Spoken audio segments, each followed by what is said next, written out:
तो बच्चों देखो, हमारा जो आपका डेरिवेशन है ये बहुत इंपॉर्टेंट डेरिवेशन है। Torque on electric dipole in uniform electric field. देखो टॉर्क टॉर्क जो है ऑन इलेक्ट्रिक डायपोल। अब टॉर्क क्या होता है, ये हमारा डेरिवेशन आपका फर्स्ट चैप्टर में बहुत इंपॉर्टेंट होता है। हमें इलेक्ट्रिक फील्ड के बिहेव में देखना है कि इलेक्ट्रिक फील्ड हम पढ़ रहे हैं और किस तरह के इलेक्ट्रिक फील्ड पढ़ रहे हैं, यूनिफॉर्म इलेक्ट्रिक फील्ड। अब यूनिफॉर्म इलेक्ट्रिक फील्ड में डायपोल के साथ जो इलेक्ट्रिक डायपोल है उसके साथ क्या होगा, उस पर एक टॉर्क लगेगा। पर टॉर्क के बारे में पता होना चाहिए पहले, कि टॉर्क ही नहीं पता होता बच्चों को क्या होता है। मान लीजिए मैं यहां पर यहां पर एक पेंसिल ले लेते हैं, कुछ भी एक छोटा सा स्केल ले लिया। अगर मैं कहीं पर भी इस पर एक फोर्स लगाता हूं, मान लीजिए मैं इस पॉइंट पर फोर्स लगाता हूं, इधर की तरफ से ऐसे फोर्स लगाते हैं, तो ये यहां से क्या करेगा, ये नीचे की तरफ जाएगा, ये मूव करेगा नीचे की तरफ। जब हम यहाँ लगाएंगे इस पे फोर्स तो ये नीचे की तरफ फोर्स फील करेगा। ऐसे थोड़ा ऐसे भी होगा, हल्का सा टेढ़ा भी होगा, पर ऐसे लगाएगा। ओके, यहाँ पर। बट अगर मान लीजिए हम यहाँ पर इसे किस चीज से फिक्स कर दें, यहाँ पे मान लीजिए यहाँ पे कील गाड़ दी और तब हमने यहाँ पर एक फोर्स लगाई इधर से, तो ये क्या करेगा, रोटेट करेगा इस तरह से। अब जिस टाइम पर रोटेट करेगा तो यहां पर ये फोर्स लगाई आपने और ये रोटेट कर रहा है। अब जो ये फोर्स लगाई आपने यहां से, अगर आप यहां से फोर्स लगाएं तो क्या होगा, सेम मैग्नीट्यूड की फोर्स लगाएं तो क्या होगा, ये कहीं रोटेट नहीं करेगी, क्योंकि यहां से थोड़ा आगे करेंगे थोड़ा सा कम, मतलब ज्यादा, इतनी फोर्स लगाएंगे तो कम रोटेट करेगा, और थोड़ा आगे से करेंगे तो और कम, और ज्यादा और ये और ज्यादा, सब ज्यादा इस पे डिपेंड करेगा। मतलब कि ये क्वांटिटी, जो घुमाने वाली क्वांटिटी है, इसको हम टॉर्क बोलते हैं, टाउ से बोलते हैं। अब ये जो टाउ होता है ये फोर्स होता है, फोर्स इनटू होता है परपेंडिकुलर डिस्टेंस। ये देखिए ये डिस्टेंस है, यहां से, तो ये सबसे बड़ा डिस्टेंस ये है, और ये कैसा डिस्टेंस है, फोर्स और डिस्टेंस का परपेंडिकुलर। अब जो इसे रोटेट करती है, वो जो रोटेट करती है उसे फोर्स ना कहकर हम क्या बोलते हैं, टॉर्क बोलते हैं। समझ में आया आपको? और ये डिपेंड करती है उसके फोर्स जो परपेंडिकुलर डिस्टेंस पे डिपेंड करती है। मान लीजिए अब जैसे हम टॉर्क में यहाँ पढ़ने वाले हैं, टॉर्क में क्या पढ़ेंगे, इसको डायपोल में टॉर्क को कैसे पढ़ेंगे वो भी समझना है। मान लीजिए आपके पास फिर से ये एक रॉड है, आपने एक फोर्स यहां से लगाई, ठीक है, और दूसरी फोर्स इसके अपोजिट में लगाई यहां पर इस तरह से, तो क्या होगा, ये फोर्स ऊपर से, ये फोर्स उधर के ऊपर से, इसी पॉइंट पे, एक पॉइंट पे लग रही, दोनों एक पॉइंट पे लग रही हैं, ठीक है, एक ऊपर से एक नीचे से। आप ऐसे भी कर सकते थे इसको, अगर जैसे हम इस पॉइंट पे नीचे से लग रही है, इस पॉइंट को ऊपर से लग रही है, तो दो फोर्स लग रही है पर एक ही पॉइंट पर लग रही है, एक ही लाइन में लग रही है, तो यहां पर क्या होगा, यहां पे इक्विलिब्रियम में रह जाएगा। परंतु अगर थोड़ा सा भी आप समझिए इस बात को, अगर आपने यहां पर एक फोर्स लगाई इस पॉइंट पर, और एक पॉइंट यहां लेके एक फोर्स लगाई इसके अपोजिट में लगाई, मान लो अब यहीं लगा ले, यहीं पे लगा देते हैं, तो ये दोनों पे फोर्स लगाएंगे इधर को, तो ये आगे चलने लगी, ट्रांसलेट होने लगी, ठीक है। परंतु यही फोर्स अगर हम ऐसे ही इस तरफ से लगा दें, ये लगा दें, आप देखो, आप टेबल पे पेंसिल रखना और उसमें दोनों तरफ से सेम फोर्स लगाना दोनों उंगलियों से, तो आपको ये घूमने लगेगा। किस पर घूमेगा, सेंटर ऑफ मास पर, अपने सेंटर ऑफ मास पर ये घूमने लगेगा, ठीक है। तो ये इस टाइम पर ये रोटेट करेगा इधर की तरफ और ये इधर की तरफ, तो ये रोटेट करने लगेगा। तो ये यहां पर भी क्या हुआ, देखो यहां से और यहां तक आपका क्या है, ये डिस्टेंस है d, और यहां से यहां तक भी ये डिस्टेंस दी, ये आपकी फोर्स 1 है और ये फोर्स 2 है। तो यहां पर दो टोटल टॉर्क जो लगा, जो टोटल टॉर्क है आपका टाउ 1 प्लस टाउ 2 लगा, तो टाउ 1 जो आपका कहलाएगा वो F1 है, और डिस्टेंस कितना है, इनटू d, परपेंडिकुलर डिस्टेंस होना चाहिए, और प्लस F2 है, और अब डिस्टेंस कितना है, बाय d, तो ये हमारा हुआ, और ये दोनों इक्वल हो जाए तो इसे हम F1D प्लस F1 ही D बोल सकते हैं। तो 2F1D हो जाएगा हमारा टोटल टॉर्क, जो इसे रोटेट कर रहा है, गोल गोल घुमा रहा है, ऐसे ऐसे 90 डिग्री से ये। ओके, मान लीजिए अब अगर हम ऐसे लगाएं इस तरह, एक और मैं आपको पोजीशन दे रहा हूं, यहां पर सेंटर ऑफ मास इसका यही होगा। मान लो आपने यहां पर इस तरह से कोई फोर्स लगाई, या थोड़ा टेढ़ा बना दिया मैंने, ये थोड़ा टेढ़ा बना देते हैं इसे इस तरह से। डाइपोल का केस ही ले लेते हैं क्योंकि डाइपोल पढ़ने वाले हैं। ये हमने डाइपोल है, ठीक है, ये थोड़ा टेढ़ा रखा, सीधा नहीं है। अब आपको पता है इलेक्ट्रिक फील्ड अगर हम बनाएं, अगर हमारे पास बहुत सारी इलेक्ट्रिक फील्ड है यहां पर और इस डायरेक्शन में, तो इस पर यहां फोर्स लगेगा F1, और यहां पर एक फोर्स लगेगा F2, ठीक है। तो ये F1 और ये F2। अब देखिए जब ये फोर्स लगाएंगे और ये यहां होता, अगर मान लो ये यहां होता तो फोर्स ये टॉर्क नहीं बनाता, ठीक है ना, इन दोनों के बीच का डिस्टेंस नहीं। परंतु यहां सेंटर ऑफ मास से इसका क्या डिस्टेंस है कुछ, और यहां से लगा रहा है और यहां से डिस्टेंस, परंतु ये परपेंडिकुलर डिस्टेंस नहीं है। परपेंडिकुलर डिस्टेंस ये होगा आपका दोनों फोर्सेस के लिए। देखिए इस फोर्स के लिए भी ये 90 डिग्री, इसको यहां शिफ्ट करके देखिए, इस फोर्स के लिए भी ये 90 डिग्री। तो ये हमारा क्या है, परपेंडिकुलर डिस्टेंस। अब ये कितना एंगल, अगर ये थीटा है तो ये भी थीटा होगा भाई। तो अगर हम यहां से देखें, यहां से आप ले लें, कहीं से भी ले लें, सेंटर है यहां पे, या पूरे का भी ले लें, एक साथ भी ले लें, या यहां से ले लें आप, यहां से, तो आपके पास क्या होगा, इस वाले का अलग ले लें, इस वाले का, तो इसका एंगल भी कितना होगा, थीटा होगा भाई। अभी अगर ये थीटा है तो देखो ध्यान से, ये थीटा ही तो है, ये एंगल ये थीटा है, और ये कितना है a, और ये जब तो टोटल 2a है, तो ये क्या होगा a साइन थीटा, और इधर भी ये जो है, ये जो पोर्शन है, ये देखिए यहाँ पे, यहाँ है, ये जो है, ये भी कितना है a साइन थीटा। तो परपेंडिकुलर डिस्टेंस जैसे यहाँ पे निकाला हमने, अगर यहाँ का टाउ निकाले, टोटल टाउ, तो टाउ 1 और टाउ 2, टाउ 1 क्या होगा भाई, फोर्स F1 है, और परपेंडिकुलर डिस्टेंस कितना है a साइन थीटा, प्लस इसका निकाले तो क्या होगा, इसका निकाले तो क्या होगा, यही होगा टॉर्क इधर, तो क्या होगा F2a साइन थीटा। तो टोटल करें, ये फोर्स तो सेम थी, तो 2FA साइन थीटा। तो ये हमारा टोटल कपल ऑफ फोर्स हुआ एक टाइम पर, और रिजॉल्व करके क्यों, क्योंकि परपेंडिकुलर डिस्टेंस, और इसका यूज करने वाले हम यहाँ पे, इसी चीज का यूज करेंगे हम इस चीज में। और हमें पता है इलेक्ट्रिक फील्ड में पॉजिटिव चार्ज इधर की तरफ फोर्स लगाता है, नेगेटिव चार्ज इधर की तरफ फोर्स लगाता है, और ये पढ़ने वाले भी हम। तो ये बात हुई टॉर्क की, ये बात हुई टॉर्क की कि टॉर्क क्या होता है भाई। ओके, समझ में आया आपको, उम्मीद है आ चुके हैं आपको। तो उस नॉलेज को लेते हुए हम आगे बढ़ेंगे। एक डेरिवेशन है आपका, जो इंपोर्टेंट डेरिवेशन कहलाता है आपका इलेक्ट्रोस्टैटिक्स का पहले लेसन में, कि टॉर्क ऑन इलेक्ट्रिक डाइपोल। भाई टॉर्क ऑन इलेक्ट्रिक डाइपोल पे टॉर्क जो है इन यूनिफॉर्म इलेक्ट्रिक फील्ड में, मान लो आपका यूनिफॉर्म इलेक्ट्रिक फील्ड है आपकी, यूनिफॉर्म इलेक्ट्रिक फील्ड अभी मैंने बताई भी आपको, एनिमेशन भी बताया था, ठीक है। अगर आपको कोई डाउट हो तो आप जो है पूछ भी लेना ऑनलाइन क्लासेस में आपकी, ठीक है। तो जैसा कि ये आपका जो है यूनिफॉर्म इलेक्ट्रिक फील्ड है। अब यूनिफॉर्म इलेक्ट्रिक फील्ड का मीनिंग क्या होता है, समझ लो पहले आप, कि भाई उसमें हर जगह पर उसकी स्ट्रेंथ सेम होनी चाहिए, डायरेक्शन सेम होनी चाहिए। तो इसको हम बोलेंगे यूनिफॉर्म इलेक्ट्रिक फील्ड। अब बात करते हैं यूनिफॉर्म इलेक्ट्रिक फील्ड में किसको रख लेते हैं भाई, हम एक डाइपोल रख लेते हैं। मान लीजिए हमने एक डाइपोल रखा, ये हमारा डाइपोल है। बहुत से बच्चे कहेंगे आपने टेढ़ा क्यों रखा भैया, ऐसे रख दीजिए आप, इस तरह से ऐसे। तो इसके बारे में थोड़ी देर बाद बताऊंगा, जब केस बताएंगे, स्पेशल केस बताएंगे, तो वहां पर बताएंगे कि किस तरह से होगा। अभी हम ये कह रहे हैं कि भाई अभी हमने एक डाइपोल रख लिया है, और वो इलेक्ट्रिक फील्ड, ये हमारी क्या है, इलेक्ट्रिक फील्ड है, और इलेक्ट्रिक फील्ड से कोई ना कोई एक एंगल बना के रखा हुआ है।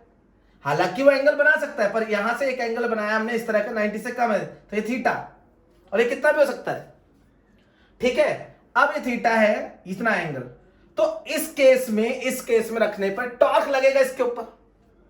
इलेक्ट्रिक फील्ड में अगर इस तरह से हमने एक डाइपोल रखा तो टॉर्क फील करेगा। और टॉर्क कैसे फील करेगा? वो फोर्स की वजह से फील करेगा। जैसे मैंने टॉर्क के कॉन्सेप्ट बताया, आप ध्यान से देखिए, आपको पता है कि ये क्या होता है हमारा पॉजिटिव चार्ज और ये क्या होता है हमारा नेगेटिव चार्ज। अब इलेक्ट्रिक फील्ड में जो पॉजिटिव चार्ज होता है वो क्या करेगा? वो इलेक्ट्रिक फील्ड की डायरेक्शन में होता है, तो वो एक फोर्स फील करेगा जिसे हम बोलेंगे F1। और नेगेटिव चार्ज जो है इलेक्ट्रिक फील्ड की डायरेक्शन से अपोजिट में एक फोर्स फील करेगा जिसे बोलेंगे F2। F1 क्या होता है भाई? Q इंटू ई, ये भी Q इंटू ई, पर ये डायरेक्शन अपोजिट हो जाएंगी। तो इस टाइम पे आप समझिए इस बात को।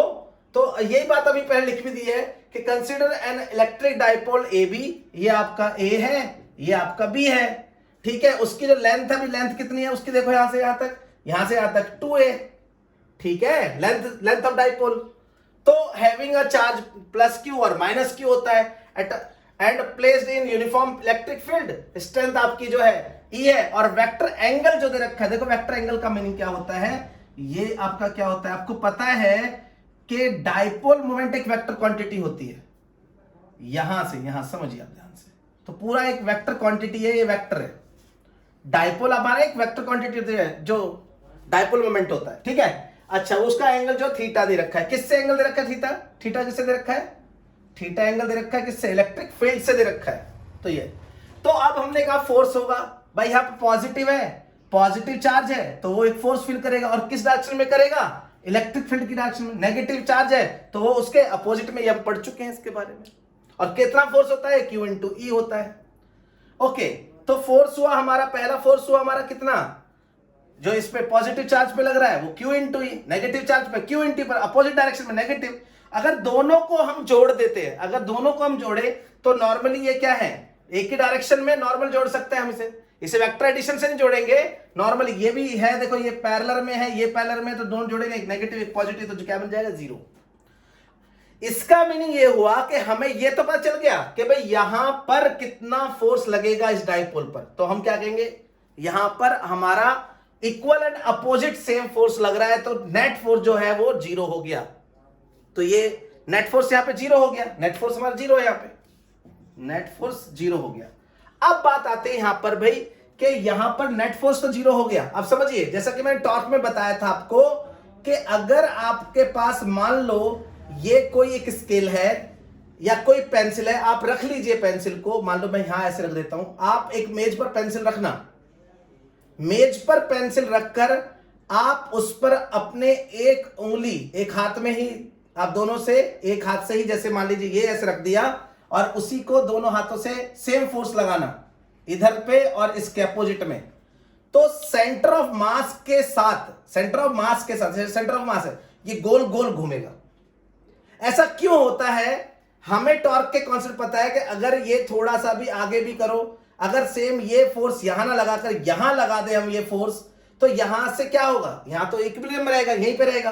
परंतु जैसे ही हम इस फोर्स के डिस्टेंस को बदल दें, मतलब कि अगर फोर्स है और उसका डिस्टेंस बदले, अगर सेम डायरेक्शन में होगा तो ये तो ट्रांसलेटिव भी होगा, परंतु ये ट्रांसलेटिव ना होकर, तो यहां पर हम नेगेटिव यहां लगाएंगे 0, पर यहां लगाएंगे यहां डिस्टेंस बढ़ता जाएगा। जब डिस्टेंस बढ़ेगा तो टॉर्क, तब आपको पता है टॉर्क क्या होता है, equal to force into perpendicular distance. अब यहां पर ऐसा क्यों होता है, टॉर्क 0 होता है यहां पे, देखो, क्योंकि इस वाले फोर्स और इस वाले फोर्स के बीच में डिस्टेंस ही नहीं रहा।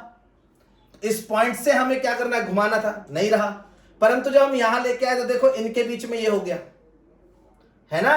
अब यहां से यहां तक अलग टॉर्क है, ये T1 ले लो, और यहां से यहां तक ये अलग टॉर्क जनरेट करेगा, T2 ले लो। समझ में आया? कपल ऑफ फोर्स लग गई, 2 लग गए।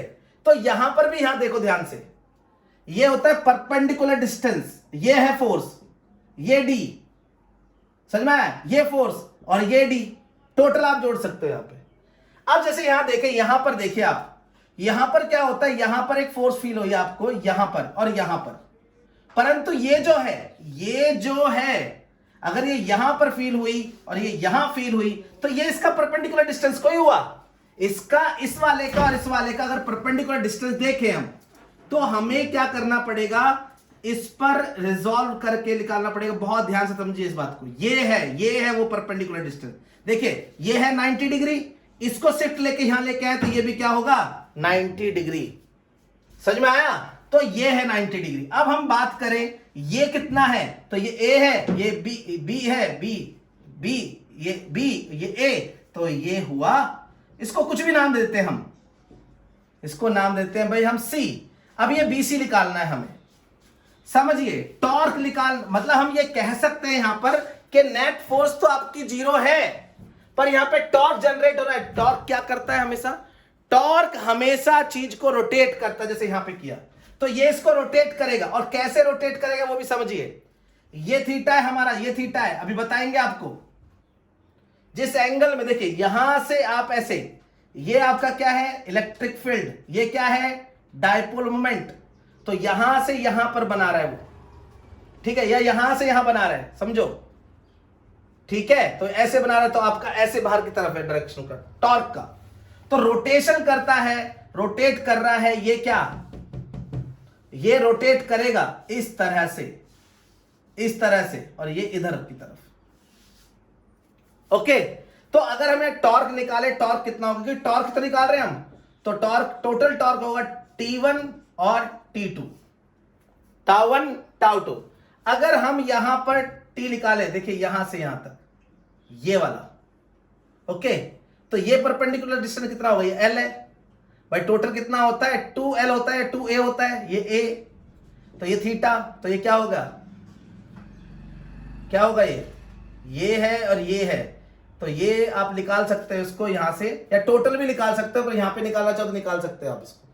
ये आपका परपेंडिकुलर, जब हम कहेंगे साइन थीटा किसके बराबर होता है बताओ, साइन थीटा किसके बराबर है, ये वाला, ये क्या लेंथ है, इतनी जितनी भी लेंथ है, यहां ले लो, सी ले लो, डी ले लो, डी ले लो, तो बी डी बटे ए हो गया, तो बी डी कितना हो गया, बी डी हो गया ए साइन थीटा, तो ये ए साइन थीटा और ये भी ए साइन थीटा। तो जब यहां पर लिखेंगे, तो यहां पे लिखेंगे टाउ1 क्या होगा, एफ कितना, ये वाला F1 into a sine theta plus F2 into a sine theta. भाई ये भी तो देखो यहां से यहां तक इस पर फोर्स लग रहा है, ये भी इतना ही होगा, समझ में आ रहा है, ए साइन थीटा, ए साइन थीटा। तो टाउ जो हो गया हमारा क्या हो गया, तो हमारा हो गया F तो 2 F1 ए साइन थीटा, ठीक है। अब F को क्या बोलेंगे आप बताइए, F हमने बोला है F1 का हो F2 दोनों का मैग्नीट्यूड सेम है, तो क्या हो जाएगा 2Q E into a sine theta.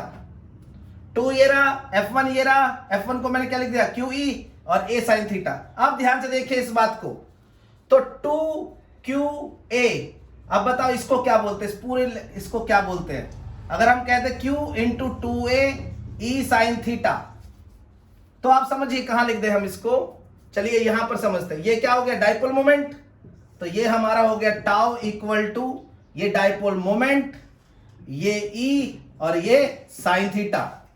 अब आपको पता है वेक्टर फॉर्म में हम क्या बोलते हैं इसको, वेक्टर फॉर्म में Q इंटू 2A को हम डाइपोल मोमेंट बोलते हैं, और वेक्टर फॉर्म में अगर इस तरह का आपका एक एक्सप्रेशन हो, इस तरह का, तो हम उसे क्रॉस प्रोडक्ट से बता सकते हैं। कभी भी अगर दो आपके पास वेक्टर है A और B, अगर ये लिखा है A मैग्नीट्यूड में B और साइन थीटा, तो हम इसको लिख सकते हैं A cross B vector form में।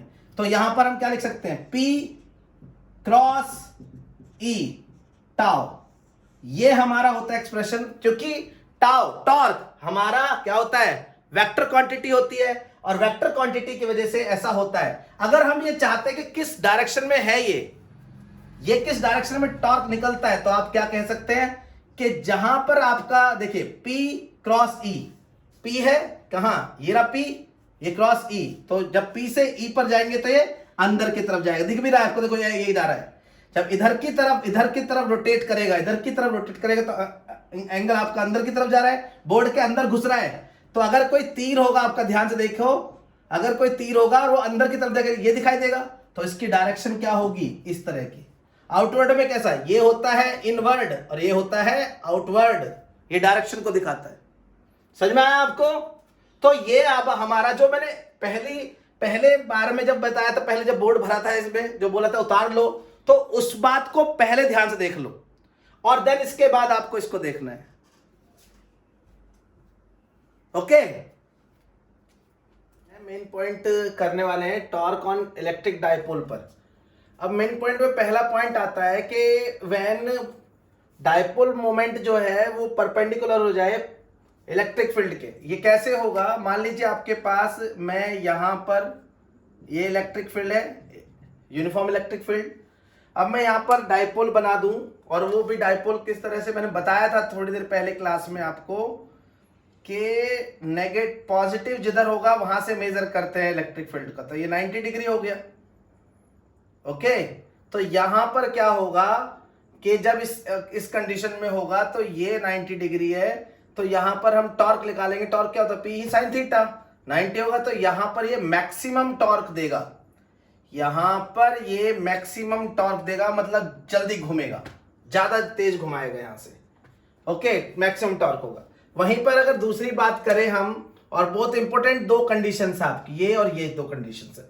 पहले इस कंडीशन की बात करूं मैं यहां पर, फिर से हम यही ले रहे हैं आपको, ये समझ में आ गया आपको? ओके, देन यहां पर देखिए 90 डिग्री पे मैक्सिमम होता है। अब हम 0 डिग्री के लिए देखते हैं तो क्या होता है, ये आपकी इलेक्ट्रिक फील्ड है, और यहां पर मैंने क्या बनाया, देखिए 0 डिग्री कैसे होगा आप समझ रहे होंगे कि जब नेगेटिव चार्ज इधर होगा, पॉजिटिव चार्ज होगा, क्योंकि पॉजिटिव चार्ज से एंगल मेजर होता है इलेक्ट्रिक फील्ड का। ओके, तो यहां पर हमारी इलेक्ट्रिक फील्ड है, अब यहां पर 0 एंगल हो गया, ठीक है, तो हम थीटा की वैल्यू कितनी हो गई, यहां पे 0 हो गई। एक बात और समझनी है, जैसे मैंने थोड़ी देर पहले भी बताया था आपको, डायरेक्शन में बताया था इस बात को कि ये क्या चाहता है, ये चाहता है मैं इधर जाऊं, इसके पास जाऊं, परंतु ये इसके अपोजिट में जाता है, तो ये इक्विलिब्रियम हो गया। मतलब यहां फोर्स क्या हो गई, नेट फोर्स क्या हो गई भैया, 0 हो गई। और नेट टॉर्क क्या हो गया, एक ही डायरेक्शन में, देखो एक ही डायरेक्शन में ये, और एक ही लाइन में एक में ही है, तो यहां टॉर्क भी क्या हो गया, 0। ये रूल भी बता भी रहा आपको, जो देखो टॉर्क कब लगता, अगर थोड़ा सा भी जो फोर्स है, जो ये फोर्स है F1, ये फोर्स है F2, अगर इसकी लाइन अलग हो जाती, थोड़ी बीच में एंगल बनता है इनके, तो एंगल ही नहीं है यहाँ पे, तो टाउ भी क्या हो गया, यहाँ पे टॉर्क भी 0 हो गया। ऐसी कंडीशन में ये क्या करेगा, ध्यान से देखिए, ये क्या करेगा, ये इक्विलिब्रियम भी है और टॉर्क भी नहीं है, घूमेगा भी नहीं है, अभी टॉर्क भी 0 हो गया। तो ऐसी जब कंडीशन होती है उसे बोलते हैं the dipole is an stable equilibrium. अब बात आती है भाई स्टेबल इक्विलिब्रियम क्या होता है। स्टेबल इक्विलिब्रियम क्या होता है, मैं आपको, देखो मान लो आपने एक घड़े में एक बॉल डाल ली, ये आपकी बॉल है, ठीक है, इस बॉल को आप यहां से उठाओ और यहां रख दो, तो बाद में भी क्या आ जाएगी, यहीं पे आएगी। इसे उठा के यहां रख दो तो भी यहीं आ जाएगी। मतलब इसे थोड़ा बहुत हिला भी रहे तो भी कहां जा रही है, ये यहीं पे स्टैंड हो रही है। तो अगर यही कह रहा है, अगर इसको आप थोड़ा सा ऊपर करो, मान लो ये पोर्शन आपका नॉक वाला पॉजिटिव है, जब इसको थोड़ा सा आप ऊपर करोगे तो भी नीचे आ जाएगा, नीचे करोगे तो भी ऊपर आएगा। इसका मतलब ये क्या हुआ, यहीं पे रहना चाहता है। और सीधी बात क्यों है, क्योंकि इलेक्ट्रिक फील्ड जो है वो पॉजिटिव चार्ज को क्या करेगी, अपनी तरफ रखेगी। तो भाई ऐसी कंडीशन में वो स्टेबल इक्विलिब्रियम हो गया, मतलब थोड़ा सा नीचे करोगे तो भी ऊपर आ जाएगा, ऊपर करोगे तो नीचे आ जाएगा, यहां भी करोगे तो यहीं आएगा, यहां भी करोगे यहीं आएगा, नीचे करो तो नीचे से भी आएगा, यहां भी करोगे इसको नीचे लेके आओ यहां तक तो भी यहीं आएगा। ये जिद्दी है, यहीं आना चाहता है। इलेक्ट्रिक फील्ड कहते तू मेरे यहीं पे रहे, इधर साइड में। ओके, समझ में आ रहा है, इसे बोलते हैं हम स्टेबल इक्विलिब्रियम, जैसे यहां पर हो रहा था। ओके, अच्छा तीसरा केस देखते हैं, 0 डिग्री पे ऐसा होगा। और हमेशा क्या चाहते हैं, अगर मान लीजिए कोई भी सोया हुआ है, ये रहा इस तरह से पोजीशन में था, कौन, डाइपोल, अचानक से यूनिफॉर्म इलेक्ट्रिक फील्ड आई इसके पास, इसने देखा ओहो मेरे को इलेक्ट्रिक फील्ड मिल गई, तो मैं क्या करूंगा कि तुरंत अपने आप को चेंज करके ये कैसा बना देगा, इस तरह से बनाने की कोशिश करेगा, क्योंकि क्योंकि इसकी टेंडेंसी है इधर आना, जीरो बनाना। इस पॉजिटिव की टेंडेंसी है ये जीरो बनाए, किसमें? यूनिफॉर्म इलेक्ट्रिक फील्ड में। पर ये आगे नहीं भाग सकता, क्योंकि इधर की तरफ इतनी फोर्स लगेगी उतनी इधर भी लग जाएगी यूनिफॉर्म इलेक्ट्रिक फील्ड में। नॉन यूनिफॉर्म में आगे बढ़ेगा। समझ में आया ये बात? तो स्टेबल इक्विलिब्रियम क्या होता है, देन अगला चलते हैं। ठीक है भाई, स्टेबल इक्विलिब्रियम तो यही, इसकी टेंडेंसी भी हमेशा डाइपोल की ही रहती है। अच्छा, अब आते हैं भाई 90 डिग्री 180 डिग्री के लिए। मान लो फिर से हम क्या बनाते हैं भैया, इलेक्ट्रिक फील्ड बनाई, यूनिफॉर्म इलेक्ट्रिक फील्ड है। अब की बार क्या करा हमने, अब की बार पॉजिटिव चार्ज को धर लिया है, तो मेजर करो तो ये 180 हो गया यहां से। ओके भैया, अब क्या करेंगे भाई, अब देखिए, अब ये क्या करेगा, ये क्या करेगा, ये इधर की तरफ फोर्स लगाएगा, ये तो अपनी इधर की तरफ फोर्स लगाएगा और ये अपनी तरफ इधर लगाएगा। समझ में आ रहा है? ये इधर और ये इधर, तो ये दोनों फोर्स लगा रहे हैं। अब यहां पे क्या होगा, यहां पर होगा अनस्टेबल इक्विलिब्रियम। अनस्टेबल इक्विलिब्रियम को अगर हम देखें, मान लो आप एक गंजे के ऊपर बॉल रख दो और थोड़ा सा भी उसे हिलाओ तो बॉल क्या गिर जाएगी, दोबारा से नहीं होगी। ओके, ऐसा समझेंगे नहीं। तो ये अनस्टेबल इक्विलिब्रियम है। जैसे मैं एक और बताता हूं, चलिए गंजे वाला छोड़ देते हैं। आप देखिए यहां पर आपके अकॉर्डिंग, ये आपके पास है पॉजिटिव चार्ज और ये आपके पास है पॉजिटिव चार्ज। इसके कहीं बीच में एक और पॉजिटिव चार्ज रखा, जो और ये क्या है, इक्विलिब्रियम कर रहा है। मतलब कि भाई ये क्या लगाएगा, ये क्या लगाएगा, इधर की तरफ फोर्स लगाएगा, इसको ट्रिपल करेगा, ये इसकी तरफ फोर्स लगाएगा, दोनों इक्वल हो गए। समझ में आ रहा है? अब इसको थोड़ा सा उठा के यहां लेके आते हैं, सोच के देखो, थोड़ा यहां लेके आते हैं तो ज्यादा लगाएगा, ये इधर को मस्काएगा, फिर इधर के लिए, मतलब ये अपनी जगह पर ही फिक्स रहेगा। तो ये हो गया स्टेबल इक्विलिब्रियम। दूसरा क्या होगा, देखो अनस्टेबल में क्या होगा, ये पॉजिटिव और यहां पर रख दिया मैंने नेगेटिव। जैसे ही आप थोड़ा सा इधर लेके आओगे, इसकी डिस्टेंस कम हुआ, कूलम लॉ क्या कहेगा, इसको अट्रैक्ट कर लेगा, ये अपने उस पोजीशन में नहीं आ पाएगा ओरिजिनल इक्विलिब्रियम में। तो ये हुआ अभी है। ये क्या करता है, ये क्या करता है भैया, ये क्या कर रहा है, ये इधर को अट्रैक्ट हो रहा है इसके, ये भी क्या कर रहा है, इधर को अट्रैक्ट हो रहा है। परंतु जैसे ही थोड़ा सा इधर की तरफ किया तो ज्यादा अट्रैक्ट करेगा और इधर चिपक जाएगा आगे। तो ये क्या हुआ, इसका मतलब अनस्टेबल हुआ। ये क्या हुआ, अनस्टेबल इक्विलिब्रियम हुआ। तो 180 डिग्री पर क्या होता है, डाइपोल अनस्टेबल इक्विलिब्रियम दिखाता है। जैसे ही हम इसको थोड़ा सा भी चेंज किया, दोबारा से ये टेंडेंसी इसकी यहीं आने की है। जैसे ही इसने यहां किया तो क्या हो जाएगा, ये दोबारा से यहीं आ जाएगा, थोड़ा सा हिलाते ही फिर से, क्योंकि इसकी टेंडेंसी है यहीं आना। ई क्या कहता है, इलेक्ट्रिक फील्ड कहता है तू यहीं रह भैया। समझ में आया? मैं भी समझ में आया होगा। तो ये हमारा टॉर्क ऑन इलेक्ट्रिक डाइपोल पे केस भी बन गए। 90 डिग्री पे मैक्सिमम, 0 डिग्री पे टॉर्क 0 परंतु स्टेबल इक्विलिब्रियम, और 180 पे 0 परंतु अनस्टेबल इक्विलिब्रियम। समझ में आया होगा मैं भी? ओके, उतारे इसको। तो डायरेक्शन ऑफ टॉर्क भाई, डाइपोल पे जो टॉर्क लग रहा है वो कैसे कैसे लगेगा। अच्छा, सबको ये पता है जब पॉजिटिव होता है तो वो इधर की तरफ क्या करेगा, फोर्स लगाएगा F1 और इधर की तरफ लगाएगा F2। ठीक है, तो इस केस में हमें क्या हुआ, इस केस में हमें मिला, मैंने बताया था अभी आपको, स्टेबल इक्विलिब्रियम हो गया। मतलब ये यहीं रहना चाहता है। अगर हम इसे थोड़ा सा नीचे करेंगे तो भी ऊपर आ जाएगा और ऊपर करेंगे तो भी नीचे, मतलब ये मेन पोजीशन है, यहीं आना है उसको। मान लो कोई डाइपोल ऐसे रखा हुआ है, इधर से ये 90 डिग्री से क्या है, ये क्या है, थीटा यहाँ पे क्या है, 90 डिग्री से कम है। ठीक है, और 0 डिग्री से बड़ा हो जाए, मान लीजिए इस तरह से, अगर हम कह दें, ये कह दें हम 0 से बड़ा है और 90 से छोटा है, तो अब क्या करेगा, फिर से वो क्या करेगा, इधर ही आने की कोशिश करेगा। समझ लो, ये यहां पर है, ये यहां पर है, तो टॉर्क अब क्या होगा, देखिए एंगल ऐसे ही तो बन रहा है, ये आपका P है, ये आपका E है, तो ये एंगल इधर बन रहा है, तो क्या होगा, ऐसे आएगा, घूमेगा और स्टेबल होगा यहां पे आके। तो स्टेबल होने के लिए फिर यहां पर है, यहां पर क्या होता है, मैक्सिमम टॉर्क होता है 90 डिग्री पर, और फिर यहीं आएगा। अब यहां पर है तो ये क्या है, फिर ये ऐसे ही घूमेगा, इधर की तरफ आएगा और फिर स्टेबल होगा। यहां पर है 180 पर है तो 180 पे क्या होता है, ये मैंने स्पेशल केस बताया था, अनस्टेबल बताया था। थोड़ा सा भी अगर, हालांकि यहां पर फोर्स भी क्या है, फोर्स यहां पे 0 है, टॉर्क यहां पे 0 है, यहां टॉर्क मैक्सिमम है, यहां टॉर्क कुछ भी होगा पर यहां टॉर्क क्या है, 0 है। अब यहां टॉर्क भी क्या है, 0, इस केस में भी 0, इस केस में भी 0, इस केस में मैक्सिमम, यहां पर तो अलग है।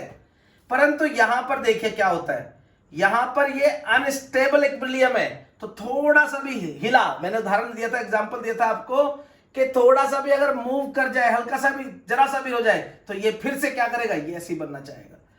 नीचे करें 180 से ज्यादा करें तो भी ऐसे घूम के यहीं पे बने। इसकी टेंडेंसी है कि ये यहां है, यहां पर, यहां रखेंगे 270 पर तो मैक्सिमम टॉर्क होगा। कैसे होगा भाई, ये इधर लगाएगा, ये इतना इधर लगाएगा, मैक्सिमम टॉर्क होगा यहां पे। इसके बाद क्या होगा, यहां पे देखिए, यहां पर देखिए, ये भी यहां पे ऐसे करेगा, ओके, ये भी इधर आना चाहेगा ऐसे, इस तरह से। और यहां पर देखिए ये स्टेबल हो गया, दोबारा से पोजीशन। मतलब कहने का मतलब है कि 180 से अगर कम होता है, 180 से, देखिए यहां 180 से कम है, यहां 180 से कम है, यहां, तो ये हमेशा कैसे होगा, इधर की तरफ ही मूव करेगा। देखिए ये क्या होगा, ये इधर करेगा, ये इधर करेगा, ऐसे ही मूव करेगा इधर की तरफ। ये क्या होगा, इधर होगा, इधर होगा, इधर की तरफ मूव करेगा, रोटेट करेगा, रोटेट करेगा। यहां पर स्टेबल थोड़ा सा भी किया, थोड़ा सा भी अगर ऊपर की तरफ किया तो इधर को करेगा, और नीचे की तरफ किया, जैसे मैंने नीचे बताया, नीचे की तरफ किया, ये इधर की तरफ मूव, इधर से फोर्स लगाएगा और ऐसे रोटेट करेगा। देखो ये देखिए, ये बदल गया। ये सब क्या है, क्लॉकवाइज, क्लॉकवाइज। और अब यहां से करेगा, देखो यहां से ऐसे रोटेट कर रहा है, यहां से रोटेट कर रहा है, तो ये सब क्या हुआ, इधर से रोटेट कर रहा है ऐसे, ठीक है। और यहां पर क्या हुआ, यहां पे स्टेबल हो गया, फिर से इसी केस में आ गया। तो यहां क्या कर रहा है, इन केसों में, इन 4 केसों में क्या है, एंटी क्लॉक वाइज। तो ये डायरेक्शन ऑफ टॉर्क है, ठीक है, direction of torque on electric dipole, ठीक है। तो उम्मीद है समझ में आया होगा, अच्छे से उतारे इसको ध्यान से।